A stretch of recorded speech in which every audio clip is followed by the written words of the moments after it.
Hey guys, what is up? It is Jason here, and we are finally doing it.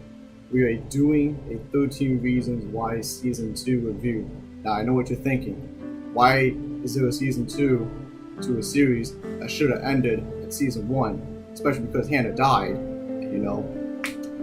So, the idea we're going to explore into today is the premises around Season 2. Now, obviously, you read the reviews, and I didn't really see a whole lot of hype around Season 2, so I must be assuming that either you guys already watched it and didn't really get what you wanted, or you didn't watch it altogether because you felt like it should have ended at Season 1, which I kind of feel the same thing. It's like, why bring up the death of Hannah now? I mean, it's already been done, it's already been over with, it's been examined, basically taken apart, re-examined over and over and over again. That's why it got that much controversy. What was it, last year? Yeah, so last year. I'm pretty sure at this point this is Netflix's way of saying this is like a cash grab. They want people to watch it. You know, they're trying to keep the series alive. Apparently they're also doing a Season 3, as I heard from several actors' accounts. Most notably, Clay Jensen's actor Dylan Minnette, who also is a lead band member in Wallows. Go listen to their music. It's actually pretty good. Anyways, off topic. In terms of 13 Reasons Why Season 2, it almost feels like a carbon copy of 13 Reasons Why. Now obviously, unlike last time's review of 13 Reasons Why, this time I don't have any footage of Season 2 because the last time I put up any footage of Season 1, I got a copyright strike, and I don't want that happening again, especially because I'm a new YouTube channel. I'm new. I'm not exactly, in this game for very long. I'm kind of new to the whole review thing. Anyways, that's not the point. The point is that 13 Reasons Why Season 2 feels like a carbon copy. It feels like a quick cash grab. And you all know why. Basically, we all know that Season 1, Hannah dies. That's basically been established. She kills herself, slits herself. Her wrist, I think it was down, not across, because if it's across, then it just bleeds, it bleeds a little bit if it cuts down, it hits like the major arteries and whatnot, and please don't censor me. I'm not encouraging suicide, I'm not showing you how to, cut your wrist, but I'm just, explaining a little bit around it. Anyway, so Season 1, we got all excited around it because it was a new show. It was going to tackle suicide and many of the various high school issues that us people like me formerly faced. I'm in college now, so it doesn't really apply to me anymore, but for those people who are still in high school, the show might, apply to you a bit. I mean, I never heard about the show until around March or April when my physics teacher kind of hyped it up. He was like, wow, I watched this new show. Guys, you need to watch it. And everyone was like, yeah, I've watched it. I'm like, okay, what's all this hype about? And they were talking about a new show on Netflix. I don't have Netflix because my parents aren't going to be willing to pay $8 a month for something that I'm really ever going to use, because back then, I kind of played a lot of video games, especially Battlefield 4, which is still very interesting to this very day because COD doesn't exactly do it anymore because, it kind of break the immersion years ago when they decided to become a greedy cash grab organization who only cares about, short-term profit over long-term, success. But anyways, we're not talking about, video games, we're talking about 13 Reasons Why. So the major appeal around 13 Reasons Why was that it was supposed to tackle, the whole suicide prevention type of thing, the stigma around high school, the social atmosphere, what goes on at parties, the different stuff that happens to people when you do something and then it gets spread around on social media and then people twist it the wrong way. Anyways, so it got a little bit of controversy when it showed the suicide scene, but I felt like it was a pretty good addition because, that level of immersion, it made us believe the story, it made us feel like we were there, it made us almost kind of relate to it. I mean, obviously I can't relate to the suicide boat because I'm making this video. I'm still alive. Not trying to make a joke around it, but you know. Just real quick. So, for anybody asking why I have a tank top on, it's like super hot in Utica. It's been really hot for like the last couple of days. It's been like 99 to 100 degree weather. Yesterday it just rained for like the first time in forever. And I'm thinking maybe it might rain again, but I don't know. I really can't do anything in like 100 degree weather, which is why I haven't really done any type of videos yet. Like this one I should have done yesterday. And another side note, my house is under renovation, so it means like for like the vast majority of the day I'm pretty much outside anyways, which is like, it's cool that I'm outside because I'm usually never outside. I'm always inside playing Battlefield 4 or on my phone doing whatever. But yeah, my whole house is well, at least like parts of my house are under renovation. My brother's room is under renovation because, you know, the walls started like, you know, bulging a bit, and it had something to do with like, you know, the wood underneath. It started warping and stuff, and I figured that was gonna be the reason why it warped, because the wood's like super old. I'm assuming this house was built like pre-1970s. You know, it's pretty much in a good need of renovation. Plus my dad's he's gonna sell it later on and possibly move out somewhere. So that's a little bit of what's been going on. It's the reason why I couldn't make this video on Monday. Plus it was like 99 degrees out. I'm not gonna sit in a room that feels like a hot box, you know, at a party where like you got like 20 different people in a room all smoking pot, and that's exactly what it feels like. It's hot, it's muggy, except without the, you know, the whole I'm getting high and there's smoke in the room type of thing. It's just hot and muggy. That's what it feels like. Anyways, back to those 13 reasons. I almost said Thursday. Oh, speaking of Thursday, which is 2 days from now, so tomorrow is 4th of July, so happy birthday to the United States of America, I guess. You know, whatever your thoughts are in the United States of America, you know, most people tend to see America as like the protector of freedom, the world's policeman, or if you're like me, who basically sees through America's bullshit, and you see it as a country that's trying to basically do stuff without having anything to prove for it. Like for example, you know, the Middle East. We've been bombing the Middle East for about a good 20 years and we have nothing to show for it. We've pretty much we've failed in all of our objectives. We try to bring stability to the Middle East, and every time we try to do it, like something bad ends up just like hitting us full speed like a freaking high-speed train. Like as soon as we got rid of the government in Iraq, like, you know, the Ba'athist government, the one run by Saddam Hussein, the one who apparently said that by George Bush he had WMDs. Apparently we sold them to him because, you know, the whole Iran-Iraq war thing. But anyways, so whatever your opinion is about America, if they're like more like imperialists who budge into countries' affairs, or if it's a country that promotes freedom, whatever it is, I'll leave it down into the comments. And no fanboying wars about which country is greater and which one is not. I don't want none of that crap in my comments section. Just leave it peaceful. Just leave it, you know, because my parents also see this stuff too, and I don't want this to be way too political. This is just a review video. It's kind of just came up in my head.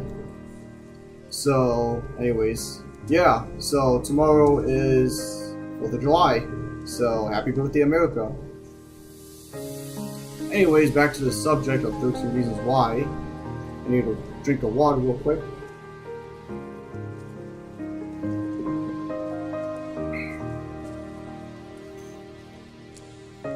So, you know, we follow this teenage kid named Clay, who was apparently Hannah's best friend. I don't remember too much because it's been like a year since I've seen the original, and that was the one that had the most lasting impact on me. Anything I've watched from like season 2 was kind of, it was kind of forgettable. Like there were like moments and stuff like that, but we'll get to that later once we talk a little bit about this. So this is gonna be like a little recap. I'm not gonna tell you everything because I'm assuming all of you guys out there have heard of the season 1 for 13 Reasons Why. I don't know about season 2 because that was basically more of a carbon copy with like, it's like saying you got scrambled eggs, but then you keep eating that scrambled egg for like a month because you know it takes time to watch these episodes for a season. There's 13 episodes in a season, so it's gonna take a while. If you're like me and you binge watch for the like entire 24 hours, then you might actually get through the whole thing like a day. But if you're like me last year, where it was 1 episode per day, so it was about, it took me 13 days to get through season 1 because I wanted to take it slow. So that was about like almost 2 weeks. So that was basically like a good portion of a month, you know, just doing the basic math here. For season 2, it actually didn't take me that long to watch. So I got pretty bored. I knew I wanted to watch it, so I pulled my good handy dandy laptop, and lo and behold, you know, I go on my website where I get all my pirated movies and TV shows and whatnot. That's where I go to watch. I'm not gonna exactly say because I don't want to get in trouble, but comment down below if you want a link to, you know, my secret movie website where I get all this stuff for free. You know, it completely replaces the need for Netflix because I'm not rich enough to afford Netflix because my bank account isn't exactly looking real healthy. So I go to watch it, and lo and behold, something about ad block. Now, I don't have ad block. I don't really believe in the concept behind ad block because I already have enough internet protection to the point where it blocks most of the ads and viruses that are, you know, just basically being shot at my computer. So that's the reason why I didn't use ad block. So I was like, okay, maybe I'll just download ad block and then maybe delete it. And it still wouldn't let me play for some reason because it said I had ad block, even though I don't have ad block. I don't use ad block. I don't believe in ad block. Because, you know, in YouTube, the only way for creators like me and a couple of my friends like Ahmed, Anvar, who's in Ohio right now, he makes music, Trap Addict, go check out his channel, Trap Addict and Rap Addict. My friend Ahmed, go to Ahmed Vlogs, he makes some really cool and inspirational vlogs. Who else? My brother Eric, he has like 3 channels, Cap Booster, Asian Holics, which he's currently doing a Skyrim series, and Believe We Crashed, which I've been trying to get him to do like more skits and memes and, you know, rants and that type of stuff. And who else is there? There's a guy named Yasko. I don't think you guys know him as well, but you know, for those people who are Bosnian and, you know, that, you know, closely tight-knitted Bosnian community where every Bosnian knows every other Bosnian. So Yasko is a guy that I didn't really know. So all of a sudden I find his channel in like May or something. It was like May or June. So I was like, okay, let me check this out. And it actually, like, it was pretty cool. It's where I got the inspiration to do my abandoned mall video. So if you guys haven't watched that, go watch it. It's like somewhere in my channel. It's got like 50 some odd views. For some reason, it's not getting a whole lot, you know, for whatever reason. It's pretty funny, it's pretty cool, go check it out.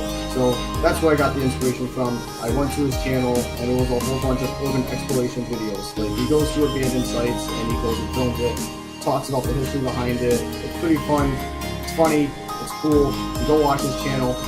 He's got like 1,000 subscribers now, so I think he has more than my friend Anvar right now because he bass boosts music.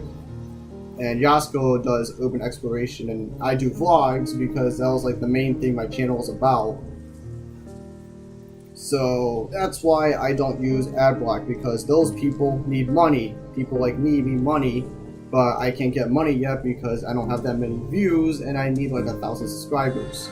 Because YouTube likes to set their bars way too high, and they're kind of authoritarian on their status quo. With the whole YouTube Red and YouTube Music, basically milking money off of people just to get rid of ads and just to listen to constant music. Like, we got SoundCloud for that, we got Spotify for that, and for those people who use Apple Music already, so what's the point of YouTube Music? And YouTube Red, it's like, yeah, it's cool, you got videos with no ads and stuff, but like, I don't see much of a difference. But anyways, that's just me ranting about it. So anyways, back to the subject. I go to watch 13 Reasons Why Season 2. Obviously the video doesn't pop up, so then I have to go and watch it on my phone, which is like the most annoying thing ever, because a really tiny screen versus a really big screen, it makes all the difference. Plus I can't exactly record. I mean, I could, but like, it'll be it would be kind of annoying to have to go back and then rewatch that part, especially because it buffers on my phone a lot. And it actually takes a while for the video to, get rolling and buffering and that type of stuff. So it was like, yeah, you know what, I'll just watch it. I'm not even gonna bother recording it because I was assuming, one, it's not even worth it, because I'm just gonna get copyrighted again. And two, this video buffers a lot, like in terms of like speed and the playback and whatever else. Three, I'm assuming that people haven't really watched it yet, so I don't want to spoil anything. And four, I'm just lazy. I'm not even gonna bother trying to go through all of that just to record. So it was like one night. I think I still had my tutoring job at JFK.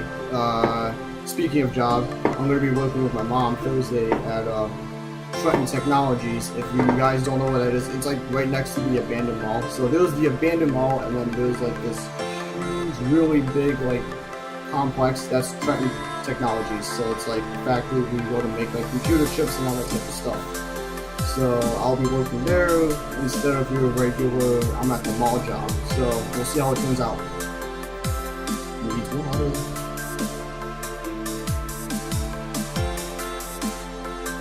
Bear in mind that this, I'm making this while it's like super hot and sweaty out. My fan is literally pumping out a mixture of cold and hot air. I think like a couple of days ago it was only pumping out hot air for some reason, so it's like I'm getting no type of like cold air. So it's like it's just pumping hot air onto my body. I'm already sweating.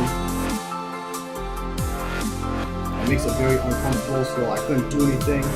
I went to go play Battlefield for a little bit, and I was like, I couldn't do it anymore because it was so sweaty. I couldn't make this video because it was so sweaty and it's uncomfortable. And who really wants like 100-degree weather when it's summer? Like, you know what?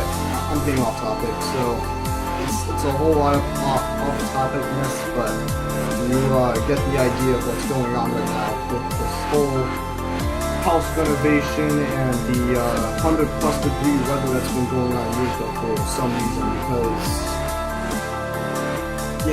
life just gets me. So anyways, it's one night, it's before I had to go to work, so I'm basically up until from 10 all the way to like 5 in the morning. By the time it's 5 in the morning, I'm already on episode 10.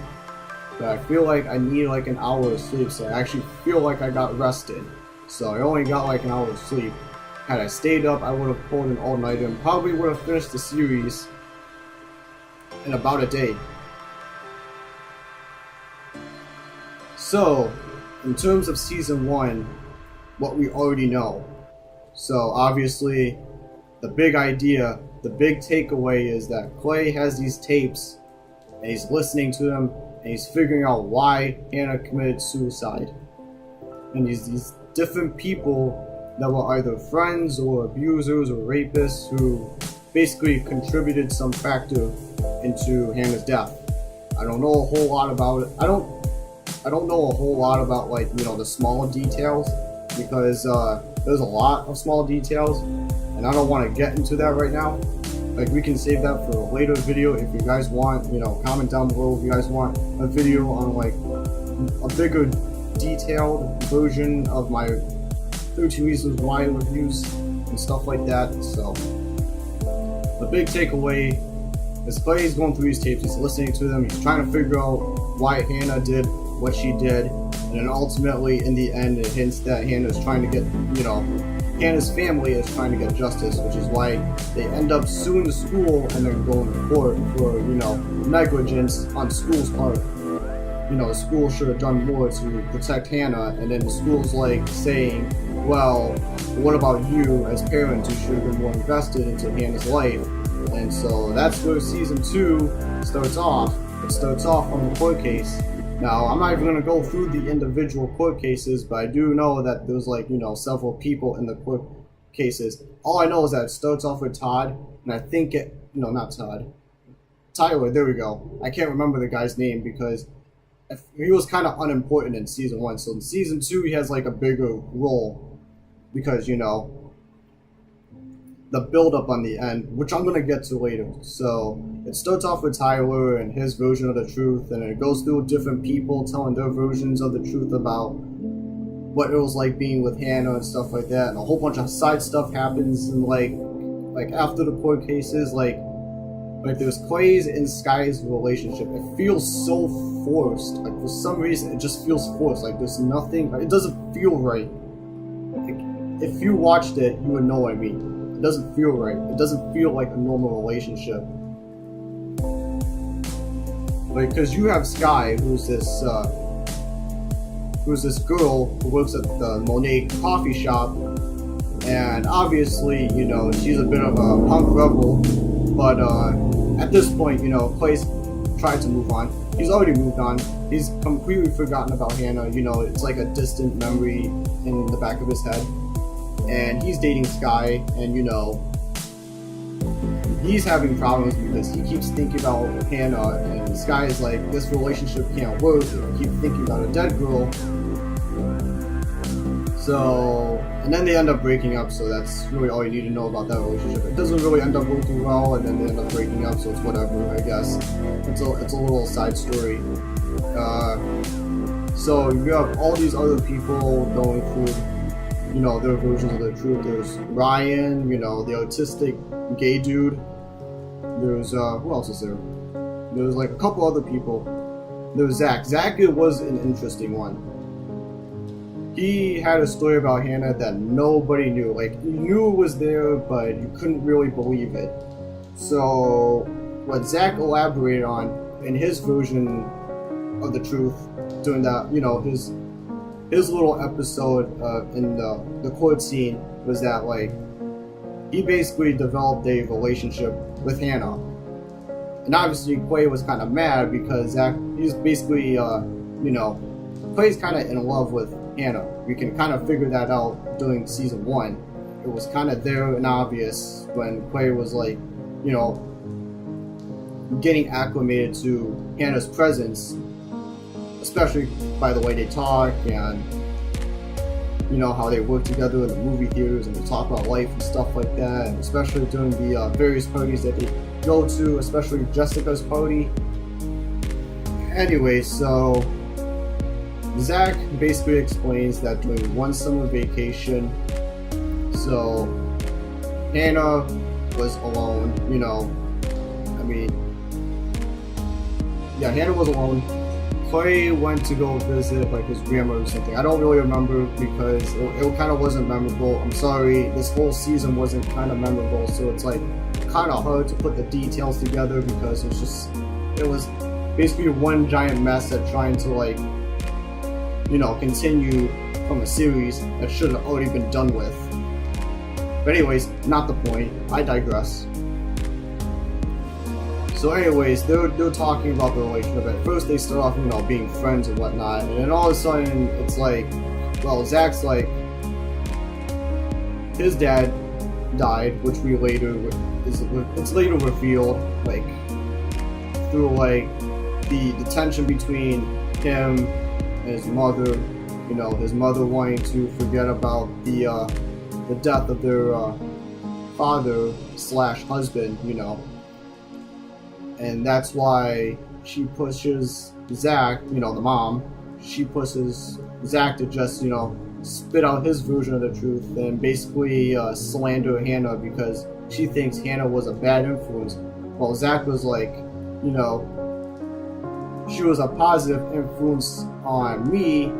You know, I was getting over my father and you completely forgot about him. So Hannah helped me to, you know, get over that. Eventually it ended up being like a sexual relationship, but then, you know, later down the road, Zach ends up hanging out with, you know, his buddies, Bryce, Justin, Montgomery. By the way, Montgomery's an a-hole. If you watched the last scene, you know, the last episode, you know, we're not going to talk about that yet. We'll wait till later when I get through the rest. So the big takeaway is from Zach's part is that Zach had this relationship with Hannah.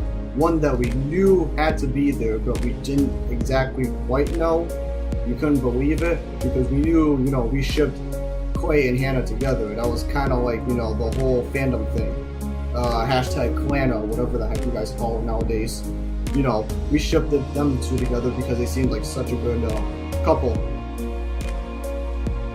And Clay was obviously mad about that because he was madly in love with Hannah and he believed that he cared more, but, you know, in the same way, it's like all these people who are at the court case basically treated Hannah the same way. So we're done with Zach's part. So I don't remember what order it was, but then there was Mr. Porter, who actually plays an even bigger role in season 2. So I'm actually that's one of the things to be glad about in season 2. You know, in season 1, Mr. Porter was just like this counselor who couldn't even do his job. You know, who couldn't even help Hannah escape her suicidal thoughts, so to speak. So in season 2, he's trying to right his wrongs. And in several clips, he does that, you know, up in front, up personal. We were able to see that with the bathroom confrontation with Bryce Walker, who ends up being, we all know, is Hannah's rapist, and also Jessica. He ended up raping Jessica, as we all know, in season 1. That was Justin's ex-girlfriend, I believe. So in season 2, I think Jessica and Alice, you know, they kind of get together. It's like a together but apart type of thing, because, you know, Jessica's still trying to process that information that she just got raped by Bryce, and yeah.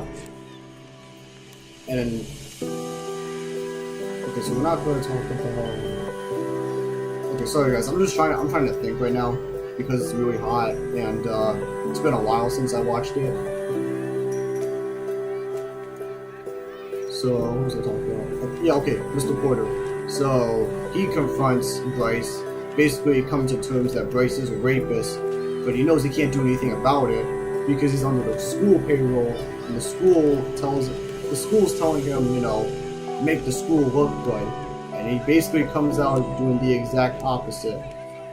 Like, you know, the school's a piece of shit. They don't do anything to help people. They only put the athletes first. You know, they harbor that feeling that only the athletes are worth something, while people like Hannah are worth absolutely nothing. And they haven't really looked into this matter because they know it's going to look bad on them. The other confrontations that Mr. Porter has is the one with Justin's. Who was it? It was Justin's mom's boyfriend. So it's kind of weird. So Justin's mom, so you know Justin, right? The guy who dated, he was like the first character introduced in 13 Reasons Why Season 1.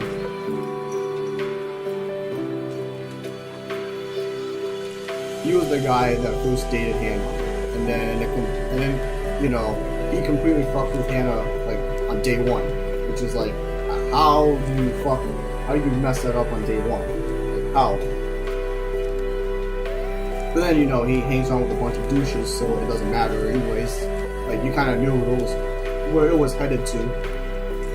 So Mr. Porter tracks down Justin's parents, because Justin's also having he left the town. He's somewhere, so, and then he ends up coming back, and he's on like a heroin addiction, and then they try to get rid of that, and then Justin ends up like changing his entire, like, he testifies against Bryce, basically saying that Jessica got raped, and then he ends up going like probation and whatever, and then he comes back, and he gets to go back to school, and he gets adopted by Clay's parents, which I thought was a pretty big twist. I was like, whoa, I did not expect that to happen. Anyways, Mr. Porter, we're talking about here. So I'm pretty sure I've covered Justin, so we're done with him. So Mr. Porter is trying to right his wrongs. He knows that his job is on the line, but he wants to push the truth out because he knows that the school is not doing it, which is a problem that I believe some schools have today, especially colleges, because they have a reputation to uphold. Colleges are basically like small businesses. They want to milk you of your money. They're trying to make the most out of you because they know you want a quality education, like a good quality education, but you have to pay money for it. So they're trying to milk the most out of you. That's why when you go to like buy a book, it costs so much, but when you go to sell it back, they barely give you like anything for it. It's basically the same like GameStops. It's basically the same like Call of Duty. Call of Duty has like this, for like the last 5 years they've been basically pushing out garbage video games, and for anyone defending Call of Duty, I think you're deluded, and I think you're hiding the fact that you've basically been buying games that have basically been the same recycled piece of trash for the last 10 years. And, it's just bad business practice that they want to uphold their reputation by sacrificing a little bit of PR. But anyways, we're not here to talk about video games. I'm going a little off topic yet again. So I think it's a problem with colleges. I know I've watched a clip in 12th grade English. It was before my senior year ended in high school, and it talked about rape in college and how girls were raped by people they knew. And they tried to tell the school, and the school didn't do anything about it because they know they did. It would hurt their reputation. And some of the rapists they were pretty well known. They were either scholars, or they were in a really big club, or most of all, they were probably athletes who the sports team member probably didn't want to take off because they got paid more fucking money than the fucking professors for some reason, because they prioritize sports over education. But that's just my 2 cents of the thing. So I feel like when it comes to major issues like these, like even in high school, like no one wants to talk about rape or that type of stuff. I feel like there should be an incentive to talk about rape or talk more about sexual education, because let's be honest, sexual education, sex ed, however you want to call it. I usually just say sex ed, however you guys say it around the world. Sex ed in the United States is kind of a joke. It really is. It's just based off of, they just tell you don't have sex, wait until you're married. And I'm like, okay, so, but what about everything else? Like, you can't stop someone from having sex. It's like telling someone don't do drugs, and then all of a sudden they see their friends do drugs, and then they go and do drugs. It's the same thing with sex, and then that ultimately leads to, rape, because a guy is like, if you got a guy who, I'm kind of like, how do I put it? I'm kind of like, I was associated with it for a while. I have the mindset, a guy's mindset. When it comes to girls, like, I really need her, I'm gonna get her regardless. Even if she says no, I say yes. So obviously, I prevail, I'm taking her, she's mine, and then, I do whatever I want to her. And that's basically how rape starts. And the problem with high school and colleges and any type of schooling in general, like, I'm not an expert on this, so just take this with a hint of salt. Schools don't want to talk about it for some reason. Right? They'll be like, oh, go talk to a counselor or whatever. But then the counselors are like, well, I don't exactly know what to do, so then what's the point? What's the point of even going to a counselor if they have no idea what the hell they're doing? It's the same thing for college. Like you go to these big brand colleges like Ohio State or Texas A&M or like the University of Arizona, and say you're a girl of like 19 or 20 who wants to just have a good time at a party. All of a sudden, you get hit on by a guy you probably don't even know, or maybe you do know, but like you don't want to go that way with them. All of a sudden, he does something. You wake up and you found out you just got raped, and you're like, oh, how do I process this? I literally just got assaulted, and I should probably tell someone. But you don't know what to do. So I'm pretty sure your best bet is to go to the authorities. Now I'm pretty sure how colleges work. They have a reputation to uphold. They don't want to put onto their front website that says, oh, we've also had so and so many cases of sexual assault, or so and so many cases of like rape, or so and so many cases of women being harassed. They don't want to put that on the website because then it stops people from coming to their schools. It stops people from giving the colleges the money they need, to renovate their schools and to promote their brand and whatnot. I feel like all colleges are the same. They give you the same education, just one costs more than the others because one of the colleges, they're well known, the other one isn't. One's more advertised and the other one isn't. This one has like, I don't know, like one program that stands out and the other one doesn't. And so that college prevails on top. But anyways, so yeah. So moral of the story, we need to talk more about rape in school. We need to step up our sexual education programs and stuff like that. We need to talk about what happens when a guy and a girl have sex. No one likes to talk about sex for some reason. I don't know why. I'm not sure why. Like me and my brother talk about it a lot. I mean, I admit it, in terms of pornography, I've watched it. I'm pretty sure you guys have at one point in your lives. I mean, it's a natural instinct to just get off at the opposite sex because, our brain is hardwired to look at the opposite sex and basically say, yo, you gotta procreate before you perish from this earth so that the race can survive. That's just a biological instinct. So anyways, yeah, we've all been there, we've all done it, we've watched porn. This is a little off topic, but I feel like I'm getting it into the topic. I'm not sure how I'm gonna do it, but like I'm getting into the topic by saying, when you watch porn, you have these unrealistic expectations of what girls want, and then men go to watch porn and they're like, oh, okay, so maybe this is what they want. Maybe they want to do this. Maybe all girls are like that. And then you go up to a real girl and then she doesn't want that, and then you get super pissed off, and then so you attempt to rape her, which is like, it sucks, but in terms of porn, I believe that people need to put it in moderation. I'm a victim of it myself. I used to watch a lot more porn than I used to now. Like, now it'll just be like, one cranked out a day or whatever. It's kind of embarrassing to talk about because I don't want my parents finding out that I watch porn, but I'm pretty sure they already know. But, yeah, I admit it. I watch it. You guys probably watch it. Or if you're really lucky, you didn't have to watch it because you either had a boyfriend or a girlfriend to, do all that stuff with. Me, I don't have that. I'm just a nerdy kid. A nerdy, geeky kid who loves playing video games and recording and taking pictures and stuff like that. And I wasn't too wildly popular in high school to the point where all the popular high school girls wanted to get with me. I'm pretty sure they wanted to avoid me because I was kind of weird at the time. I had this sort of this gamer vibe. That's literally the only thing I talked about was video games. Anyways, we're getting off topic. Moral of the story: we need to talk about rape more. We need to do something about it as like a collective. If you guys want to take anything away from this review, it's that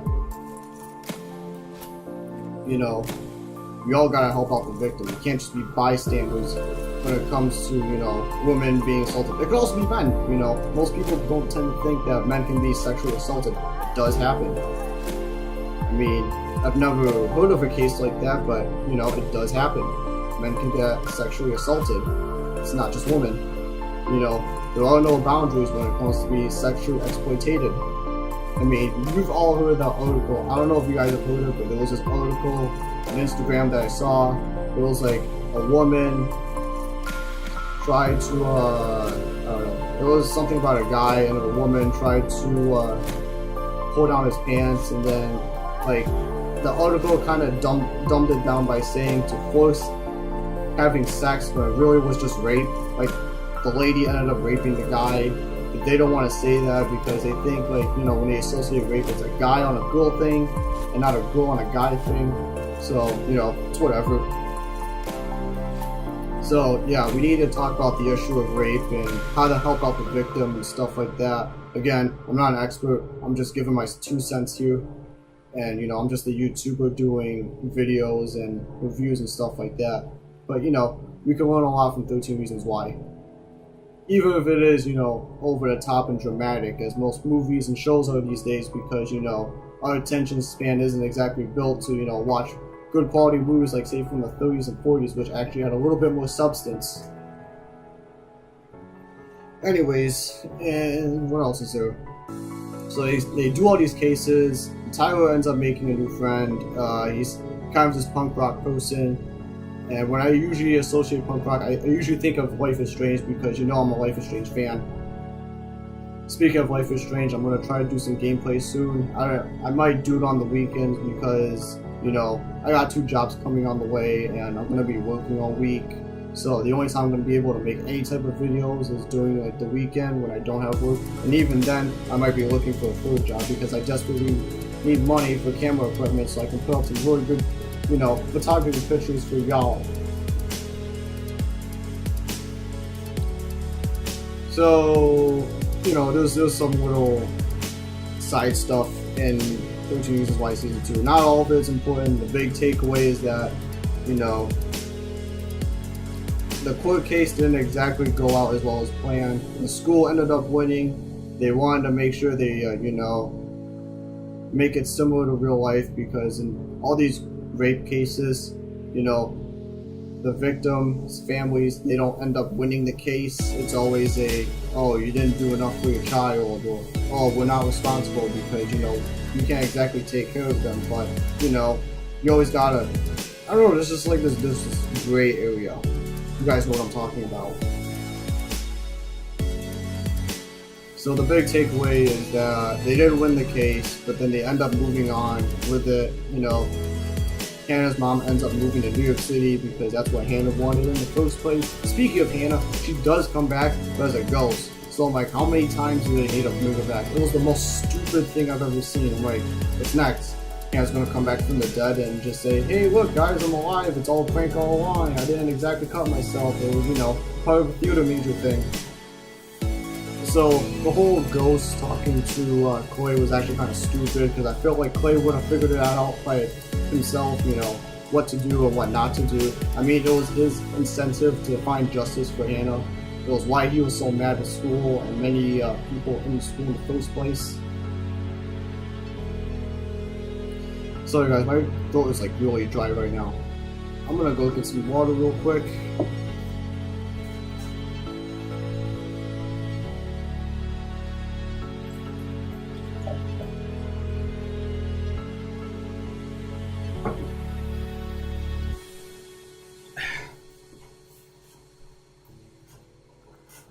So some of the other little stuff is like Tyler ends up, you know, making friends with a guy who's like a bit punk rock, and then they end up having like disagreements at first, but then they end up becoming best friends, and they crash people's stuff that were like associated with Hannah's death and whatnot, like Marcus. Speaking of Marcus, he has his own case, but it really isn't that too important. He literally just iterates what he did in like season 1. That's literally what most of the court cases boil down to. I think the court case was kind of stupid because it doesn't really give any meaning to the season at all. Like, what was the point of adding in the case if it didn't really do any justice for Hannah? They might as well just, you know, done a protest scene or something like that. But it's whatever. I don't have any stake in the movie other than no, not movie, show. I don't have any stake in the show other than I watch it, so but I do that for free because I use a pirated website instead of paying the $8 for Netflix. So yeah, gotta work around the system and be smart about your money, folks. What else is there? There is Bryce, but we all know how Bryce turns out. His big takeaway is that, apparently he's innocent with the whole I didn't rape. He has a girlfriend. He ends up raping his girlfriend, some shack, behind the football field. No, not the football field. I think it was the baseball field, yeah. So, he has a girlfriend named Olivia, who is basically, I feel like her character, I'm not talking about the actor. I think the actor did a pretty good job at portraying the character. I just think the character is just so fucking mentally retarded. Why would you stick with a rapist? Why are you deluding yourself? What Bryce does. You've seen it. You've seen what Jessica's been trying to say. You know what he's done to Hannah. I just feel like her character is just so stupid. It's stupid. But anyways, maybe it's a good addition, I don't know. But I just feel like her character was just really stupid. No, her name was Chloe, not Olivia, never mind. Olivia was Hannah's mom, that's right, Olivia. Her name was Chloe, that's right.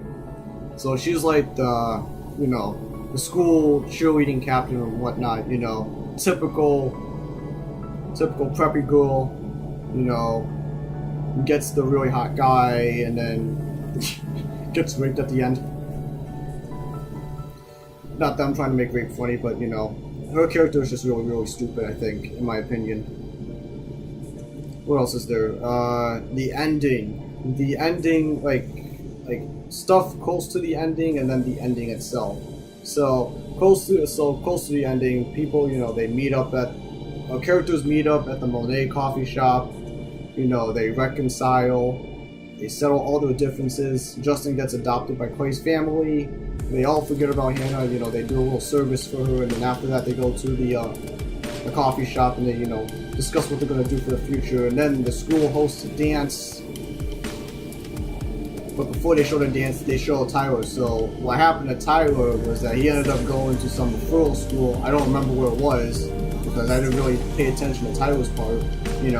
Sorry for actor Devin Druitt. I mean, he was awesome at portraying Tyler, but I just didn't really tend to pay attention to his part because I felt like it was a little bit over the top. But I can sort of sympathize with him. He's kind of a dick too, but it's whatever. He had his own problems. He was pretty much like the bullied kid.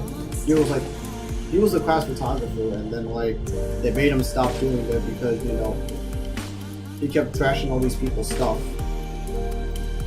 So he comes back to a really high because he had to go to some referral school. He came back, he's in the bathroom. All of a sudden, this dickbag, Montgomery de la Cruz. I can't remember who the actor's name was. He was pretty good at portraying the character, but this Montgomery was an even bigger asshole than Bryce, at least in this season. Because in this season, Bryce didn't really do anything. He's just, trying to survive out as long as he can. But it was Montgomery, as you later find out, people like Jessica, who've been getting, these threatening notes, and then, who else? Alex Standall, he ends up getting, the gun that he reportedly shot himself with in season 1. That was all Montgomery trying to sabotage the whole court case thing, because he wanted to protect Bryce, because he was Bryce's best friend. Now, obviously, that didn't sit well with Bryce because he still ended up getting some type of punishment either way. He lost all his scholarships. He had to repeat the 11th grade again, basically, or the 12th, or whatever grade he was in. It doesn't matter. He just had to repeat that part of school again. So Montgomery gets pissed off. So he finds Tyler, and he basically beats the snot out of him, like a Call of Duty player gets beat the snot out of, by a Battlefield veteran player. You got the COD kid trying to run around with the shotty, or trying to run around with the sniper, trying to quickscope. All of a sudden, you get the Battlefield guy on the other side of the map going, and he hits the car guy, and the car guy's like, "Oh, you're cheating, you're a hacker." So anyways, that's not the point. The point is, this kid Tyler gets beat the snot out of, and he gets sexually assaulted because this dude Montgomery puts a fucking a mop broom up this dude's ass. And I'm thinking, it's kind of funny, but it was also kind of scary. Yeah, I have a cruel sense of humor. Because as a kid who played COD, as a kid who played a lot of Dead Space and a lot of horror games and FPSs, I kind of got desensitized to this type of stuff. So, we're going to talk about the ending. The good part, you guys, or I don't know, maybe not the good part. It was kind of weird. It was cool, but weird. So, they go to the dance. Everyone's at the dance, you know, Alex and Jessica are together, but then Justin comes to the dance, and then, you know, Justin and Jessica kind of get at it in some room.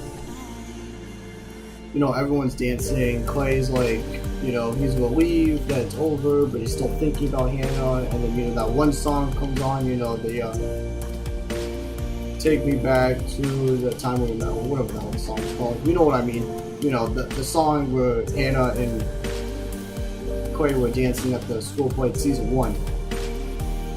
So, you know, they're dancing. All of a sudden, they get a word that Tyler, who's now apparently pissed off and know that, you know, forgiving people doesn't exactly work as he thought it would.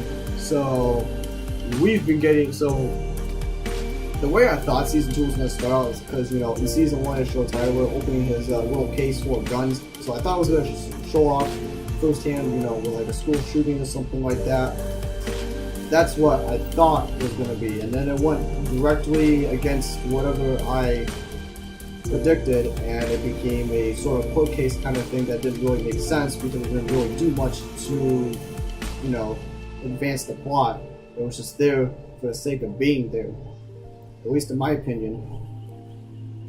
So this dude Tyler pulls up to the dance with an AR-15 and, you know, several pistols, and he's like, he's pissed, you know, he wants his sort of revenge. I feel like you can also relate to Hannah because, you know, he thinks that Hannah was bullied, you know, being let down and all that type of stuff. Obviously Clay doesn't believe him because he thinks Tyler's full of shit, but I feel like Tyler maybe was telling, you know, some type of truth, because, you know, he actually can relate to Hannah in terms of, you know, they're outcasts. They don't exactly belong in the school. So he shows up to the dance, freaking decked out like a Battlefield assault class. You know, sorry for all these Battlefield references, but, you know, I just love that game. So he comes out of his car or truck. I think, yeah, it was a truck. With an AR-15 rifle and several Glock pistols, and he has a bulletproof vest on, I think, or some type of utility vest. And he's in all black. So he pulls up to the school. First thing he sees is Clay, and he's like, "Get out of the way." And Clay is like, "No, you can't shoot the school. There's a better way to figure this out." So anyways, they keep arguing back and forth. All of a sudden, the cops start to come, and then Tony, you know, Clay's best friend, and, you know, the gay character, the other gay character other than Ryan Schaefer, he pulls up in his car, and he's like, "Yo, Tyler, get in, or we're all gonna get arrested." So then Clay takes the gun from Tyler, and he's, you know, they're outside, he's holding the gun, he has no idea what to do, and then, you know, cliffhanger. So, I kind of knew that ending was going to happen, but it felt a little bit underwhelming, so to say.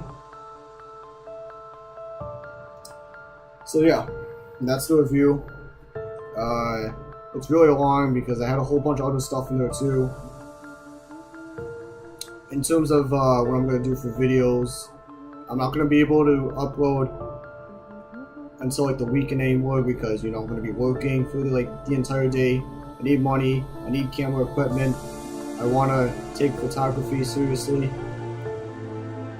Obviously I didn't get to every point in 13 Reasons Why Season 2, but it wasn't really necessary. All you just needed to know was that the court case didn't work out the way the Bakers wanted to. They ended up losing, but they moved on anyways. I'm pretty sure there was like a bunch of details I missed, but you guys can go watch the season for yourselves to, you know, go figure it out. little advice. It's literally kind of like the same thing as season 1, except there's no tapes. It's just a court case this time, and yeah.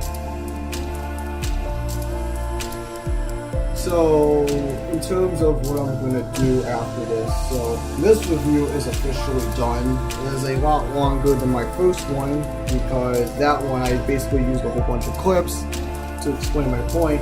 I don't have clips because I watched it on my phone. I didn't feel like recording on my phone and playing on Snapchat, have people figure it out, to have people interested, and then, me wanted to show you, the viewer, but apparently I can't because YouTube won't let me because, they have this draconian measure of copyright. Me, it's not if I'm going to claim the product and say I made the movie. Obviously I can't make the movie because look at my room. I don't have any film equipment. At most I probably have like an iPhone and this computer, and that's about it. And that's how I make my videos. But yeah, this video was longer because I had to explain everything, and and then I kind of sidetracked and other stuff too. So we got about 2 minutes till 4th of July. So happy birthday, America. In terms of what I'm going to do, I want to do a Detroit Become Human review. I'm going to do my research. I've watched several videos on it. It's a good game. It's like an interactive movie. I kind of got turned off by all the FPSs this year because they're all basically recycled garbage. They all look like Call of Duty. So I kind of moved away from FPSs because they don't interest me that much anymore. I got interested in the whole interactive movie thing by the time I played Life is Strange, because it presented the idea of your choices matter. We can tackle issues of whatever is presented in the game. And you get a whole bunch of choices, the dialogue. You get to make decisions on, how is this decision going to affect this person? How is this decision going to affect in the long run? How is it going to affect it in the short run? What are people going to think about it? What am I going to think about it? Is it ethical? Is it unethical? I like those games where, you make decisions. It's not just I got a gun. Let me run around, kill 25 players, and then, I got a tactical nuke, and boom, that's it. So, I'm going to be doing a Detroit Become Human review, as I said, for a while now. I think last video I said it too. Oh, would you look at that? It's 12 o'clock, so 4th of July. I think a couple days ago it was Canada Day. I don't remember when it was. I know it was a couple days ago, so for anybody in Canada, happy late Canada Day. And I'm pretty sure Bastille Day is coming up very soon, or already has. I think it was like in June something. So also, if you're in France watching this video, happy very late Bastille Day.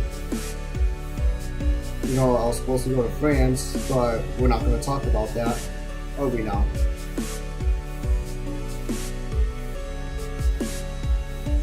So anyways, yeah, I'm going to do a Detroit Become Human. My throat hurts so much right now because I talk so much, and it's really hot. So I'm doing Detroit Become Human. I'm doing 13 Reasons Why. I might do a Life is Strange Before the Storm review, because I feel like I would be doing an injustice to the game if I didn't do a review. My take on the game, even though I never played the game. I have a feeling of what it's already like because I've already watched a bunch of video and gameplay on it. So yeah, I believe this is the end of this video. I practically finished like 3 minutes before 4th of July started. So again, happy 4th of July, God bless America. Go barbecue and go shoot fireworks or go to the beach. Be happy that we live in a somewhat respectable country, despite the fact that we keep messing around other countries' businesses, especially in the Middle East. At least we can promote the fact that, we're all about democracy and we're not an authoritarian regime like China or Russia. But, I guess the only thing good Russia has to offer is May Day parades, because they get to show off the really cool weaponry like the S-400 and the T-15 Armada tank, which is like a 5th generation tank. And the good thing, the really good thing about the May Day parades in Russia, it's called the Victory Day Parade. You know, it was like May. It's a popular parade in Russia. It's the day when Nazi Germany surrendered. It's kind of like our equivalent to VE Day.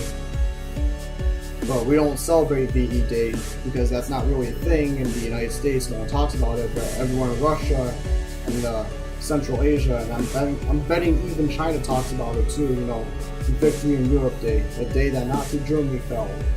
But anyways, that's me rambling. So again, happy 4th of July. You know, like, comment, subscribe, comment down below what you think about the series. If you think it's just a watered down version of season 1, or if it actually has something new to present to the table.